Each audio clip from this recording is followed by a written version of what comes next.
আসসালামাইকুম। বিনোদনের পক্ষ থেকে আমি আলী ভাই আপনাদের মাঝে আর একটা ব্লগ নিয়ে হাজির হলাম। একটা মেয়ে কিভাবে জাহান্নামে প্রবেশ করবেন সেই ভিডিওটা আপনাদের মাঝে তুলে ধরলাম।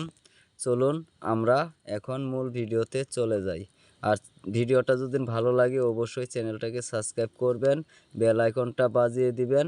নিত্য নিত্য ভালো ভালো ভিডিও আপনাদের মাঝে উপহার দেব। ভিডিও আপনারা পাবেন ইনশাআল্লাহ। কুরআনে একমাত্র নারী যার সম্পর্কে বলা হয়েছে তিনি জাহান্নামে প্রবেশ করবেন, সর্বকালের সবচেয়ে খারাপ নারী। তিনি ছিলেন অত্যন্ত ধনী এবং অত্যন্ত শক্তিশালী, কিন্তু এগুলো তার জন্য যথেষ্ট ছিল না। এই অভিশপ্ত নারীর অবিশ্বাস্য জীবন কাহিনী, যাকে এমনকি শয়তানও ভয় করে। উম্মে জামিলের সংগ্রাম, ইসলামের বিরুদ্ধে অবিশ্বাসের যুদ্ধ। আজকের ইসলামের শত্রুদের বোঝার জন্য প্রথমে তাকে বুঝতে হবে। তিনি প্রথম সেই কৌশলগুলো ব্যবহার করেছিলেন যা আজও ইসলামের শত্রুরা ব্যবহার করে। তিনি তার স্বামীকে বিশ্বাস প্রত্যাখ্যান করতে প্ররোচিত করেছিলেন এবং তার ক্ষমতা ব্যবহার করে মুসলিমদের উপর নির্যাতন চালিয়েছিলেন। এমন এক নারীর গল্প যিনি এতটাই খারাপ ছিলেন যে শয়তানও অবাক হয়ে যেত। কে ছিলেন সেই নারী যাকে আল্লাহ তাআলা কোরআনে অভিশপ্ত হিসেবে উল্লেখ করেছেন তা কিছুক্ষণের মধ্যে জানতে চলেছেন। তাই আমাদের সাথেই থাকুন এবং শুনতে থাকুন সেই চাঞ্চল্যকর কাহিনী যা আপনার হৃদয়কে নাড়িয়ে দিবে। উম্মে জামিল জন্মেছিলেন কুরাইশ গোত্রে, মক্কার সবচেয়ে শক্তিশালী গোত্রগুলোর একটি। তার পিতা হাব্ব ইবনে উমাইয়া ছিলেন মক্কার সম্মানিত নেতাদের একজন। এমন পরিবারে জন্ম নিয়ে তিনি বড় হয়েছিলেন প্রাচুর্য আর মর্যাদার মাঝে। কিন্তু এই উচ্চ মর্যাদা তার অন্তরকে ভালো করেনি। শৈশব থেকেই তিনি ছিলেন উচ্চাবিলাসী, অহংকার এবং ক্রোধে ভরা। অল্প বয়সে তিনি বিবাহ বন্ধনে আবদ্ধ হন আবু লাহাবের সাথে, যিনি ছিলেন আব্দুল মুত্তালিবের পুত্র। আবু লাহাব ছিলেন মক্কার সবচেয়ে ধনী ও ক্ষমতাশালী পুরুষদের একজন। তার সম্পদ উম্মে জামিলকে, যিনি অহংকার আর বিলাসিতা পছন্দ করতেন, অপরিসীম আনন্দ দিয়েছিল। আবু লাহাব ছিলেন কুরাইশের বিখ্যাত ব্যবসায়ী, যার বাণিজ্য ছড়িয়েছিল দূর দূরান্তে। উম্মে জামিল এই সম্পদ ব্যবহার করে মক্কার সবচেয়ে আলোচিত নারীদের একজন হয়ে উঠলেন। কিন্তু তিনি শুধু তার স্বামীর সম্পদের ছায়ায় বসে থাকতেন না। তার সবচেয়ে বড় অস্ত্র ছিল তার তীক্ষ্ণ জিহ্বা। তিনি তার চারপাশের নারীদের উপর প্রভাব বিস্তার করতেন, গুজব ছড়াতেন, যাকে ঘৃণা করতেন তার নাম নষ্ট করার চেষ্টা করতেন। এই কাজ তাকে আরও গর্বিত করত। কিন্তু আসল সত্য ছিল, তিনি ভয় পেতেন, তার ক্ষমতা আর মানুষের সম্মান হারানোর ভয়। মক্কায় যখন মানুষ বাণিজ্যে ব্যস্ত থাকত, কেউ কেউ তাদের গোত্রের সম্মান রক্ষায় মগ্ন থাকত। কিন্তু উম্মে জামিল ছিলেন তার গোত্র আর স্বামীর মর্যাদা ধরে রাখার জন্য আচ্ছন্ন। তার কাছে সবচেয়ে গুরুত্বপূর্ণ ছিল কুরাইশের নেতৃত্ব, বিশেষ করে উমাইয়া পরিবারের প্রভাব। কিন্তু একদিন মক্কার বাতাসে এমন এক খবর ছড়িয়ে পড়ল যা তার অন্তরে বিপর্যয় নিয়ে এল। নবী মুহাম্মদ সাল্লাল্লাহু আলাইহি ওয়াসাল্লাম ঘোষণা করলেন, আমি আল্লাহর রাসূল। উম্মে জামিলের জন্য এই কথা ছিল ঝড়ের মতো। তিনি নবীর পারিবারিক বংশ ভালোভাবে জানতেন। তিনি ছিলেন হাশিম পরিবারের, যা কুরাইশের একটি শক্তিশালী শাখা।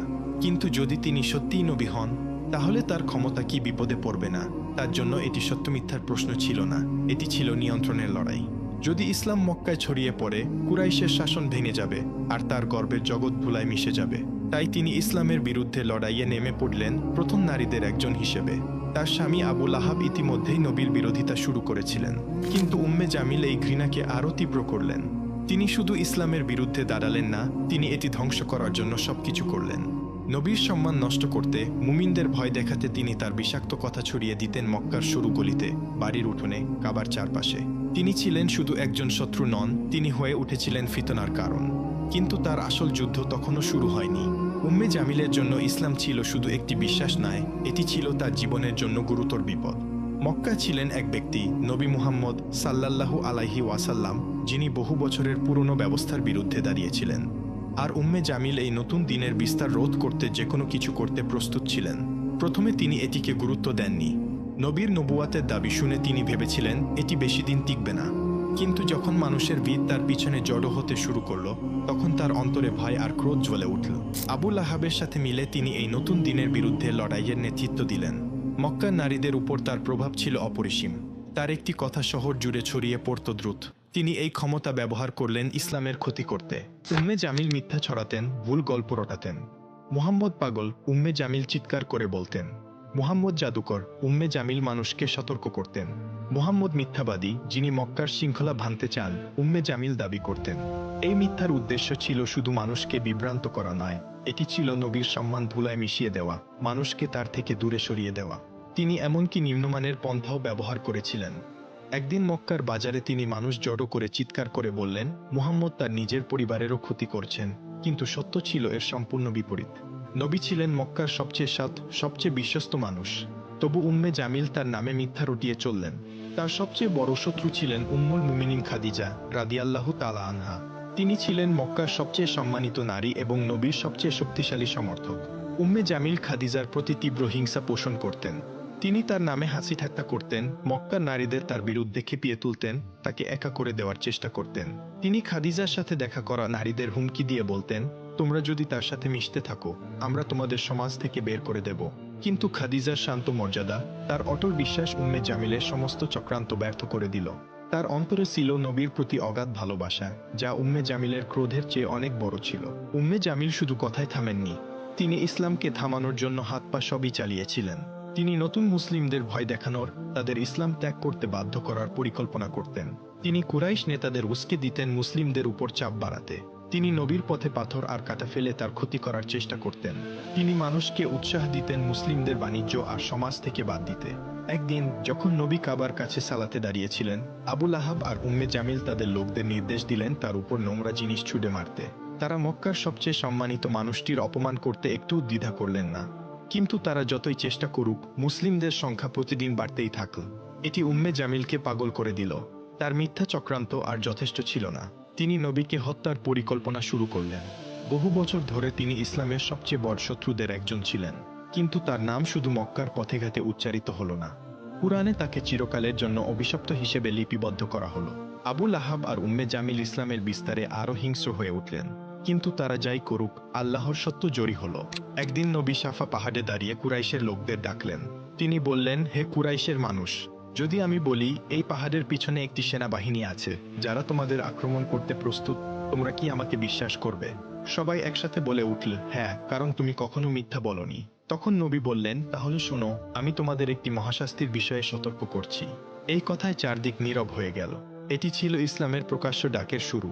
কিন্তু আবু লাহাব ক্রোধে ফেটে পড়লেন। তিনি চিৎকার করে বললেন, এই কথা বলার জন্য তুমি আমাদের জড়ো করেছ, ধ্বংস হোক তুমি। তারপর তিনি সেখান থেকে চলে গেলেন। এই অহংকারের জবাবে আল্লাহ অবতীর্ণ করলেন সূরা আল মাসাদ। শুনুন কি বলা হয়েছে এই সূরায়। ধ্বংস হোক আবু লাহাবের 2 হাত, আর ধ্বংস হয়েছে সে। তার সম্পদ আর তার অর্জন তাকে বাঁচাতে পারবে না। সে পূর্বে আগুনের লেলিহান শিখায়, আর তার স্ত্রী যে কাঠের বোঝা বহন করে, তার গলায় থাকবে পাকানো দড়ির রশি ঘি। এই সূরা ঘোষণা করল আবু লাহাব আর উম্মে জামিলের শেষ পরিণাম। কাঠের বোঝা বহনকারী বলতে বোঝানো হলো উম্মে জামিলকে, যিনি নবীর পথে পাথর আর কাঁটা ছড়িয়ে দিতেন। এটি তার মন্দ প্রকৃতির প্রতিচ্ছবি। যখন এই সূরা অবতীর্ণ হলো, উম্মে জামিলের ক্রোধ আরও তীব্র হলো। তার কাছে এটি ছিল মৃত্যুর ফরমান। মক্কার মানুষ তার ভাগ্য নিয়ে কথা বলতে লাগল। এমনকি কুরাইশের নেতারাও তার সাথে ঠাট্টা করল। একদিন তিনি ক্রোধে ফুঁসতে ফুঁসতে একটি বড় পাথর হাতে নিয়ে মসজিদুল হারামে গেলেন।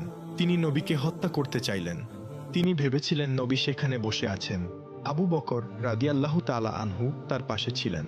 কিন্তু আল্লাহর ইচ্ছায় উম্মে জামিল নবীকে দেখতে পেলেন না, যদিও তিনি ঠিক সেখানেই ছিলেন। তিনি আবু বকরের দিকে তাকিয়ে চিৎকার করে বললেন, তোমার বন্ধু কোথায়? আমি তাকে শেষ করতে এসেছি।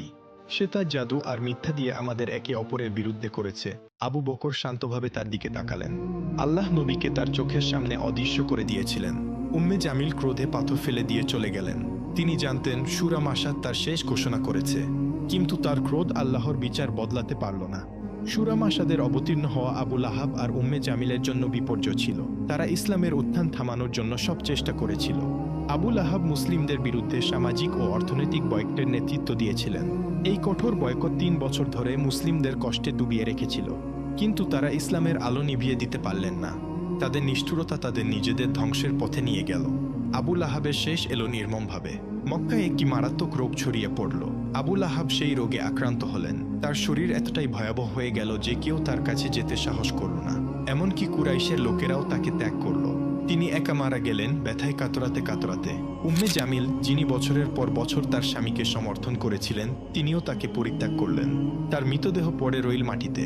কেউ তাকে দাফন করতে এগিয়ে এলো না। শেষে কিছু লোককে অর্থ দিয়ে তার দেহ একটি গর্তে ফেলে পাথর দিয়ে ঢেকে দেওয়া হলো। তার সম্পদ, তার মর্যাদা, তার গর্ব সব ধুলায় মিশে গেল। আবু লাহাবের মৃত্যুর পর উম্মে জামিল একা পড়ে গেলেন। যে নারী একসময় মক্কার রানী ছিলেন, তিনি হয়ে গেলেন দুর্বল, অসহায়। মক্কার মানুষ ফিসফিস করে বলতে লাগল, সূরা মাসাদের অভিশাপ তার উপর পড়েছে, কি তবু তিনি থামলেন না। তিনি মুসলিমদের বিরুদ্ধে ঘৃণা ছড়াতে থাকলেন। কিন্তু সময়ের সাথে তিনিও দুর্বল হয়ে পড়লেন। তার শেষও এলো নির্মমভাবে। কেউ কেউ বলে তিনি একটি বড় পাথরের নিচে চাপা পড়ে মারা গেলেন। কেউ বলে একটি দড়ি তার গলায় পেঁচিয়ে তাকে শ্বাসরোধ করল। সুরাম আসাদের কথা, তার গলায় থাকবে পাকানো দড়ির রশি, তার মৃত্যুতে সত্য হয়ে উঠল। উম্মে জামিল আর আবু লাহাব ছিলেন ইসলামের সবচেয়ে বড় শত্রু। তারা মনে করেছিল তাদের সম্পদ আর ক্ষমতা তাদের বাঁচাবে, কিন্তু আল্লাহর বিচার থেকে তারা পালাতে পারলেন না। এই দুনিয়ায় তাদের জীবন শেষ হলো অপমানে, কষ্টে আর চিরন্তন শাস্তির প্রতিশ্রুতিতে। এই গল্প শুধু তাদের নয়, এটি একটি সতর্কবাণী প্রতিটি অবিশ্বাসী আর জালেমদের জন্য যারা সত্যের বিরুদ্ধে দাঁড়ায়। হে আল্লাহ, আমাদের অন্তরকে আবু লাহাব আর উম্মে জামিলের মতো সিল করে দেওয়া অন্তর থেকে রক্ষা করো। আমাদের পথ দেখাও নবীর পথে, যেন আমরা ঈমান, ন্যায় আর ভালো চরিত্রে জীবন কাটাতে পারি। আমাদের অন্তরকে পবিত্র করো অহংকার, হিংসা আর ঘৃণা থেকে। আমাদের সঠিক পথে অটল রাখো। আমিন।